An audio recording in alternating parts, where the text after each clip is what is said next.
السلام علیکم، آداب۔ مجھے اسد اللہ کہتے ہیں اور میں کشمور سے ہوں۔ یہ ویڈیو جو ہے میں جوائے آف اردو کے فیس بک جو کیمپین ہے گھر بیٹھیے کتابیں پڑھیے کی مناسبت سے بنا رہا ہوں۔ اس وقت اردو ادب کے حوالے سے جو کتاب میرے زیر مطالعہ ہے وہ ہے منٹو کے ڈرامے۔ اس کی اہمیت کے حوالے سے میں اتنا کہوں گا کہ جس دور کا منٹو ہے اس دور میں جو معاشرتی سماجی حالات تھے ان پر جو ہے منٹو نے بڑے عمدہ اور اچھے ڈرامے لکھے ہیں۔ آپ ان کو بھی پڑھیے گا اور ساتھ ساتھ افسانوں کو بھی پڑھیے گا۔ حالات حاضرہ یعنی کہ سماجی دوری، سوشل ڈسٹنسنگ کے حوالے سے جو اس وقت چند اشعار میں آپ سب کے گوش گزار کرنا چاہوں گا وہ یہ ہیں کہ ندا فاضلی صاحب کے اشعار ہیں کہ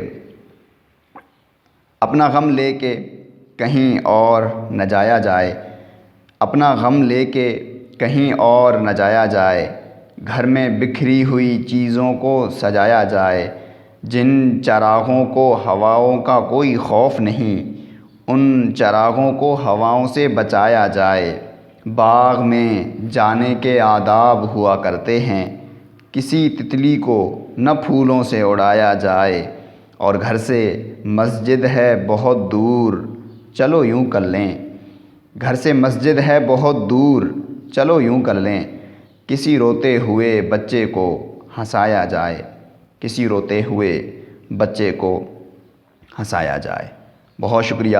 اسٹے سیف، اسٹے ہوم، گھر بیٹھیے کتابیں پڑھیے۔ آداب۔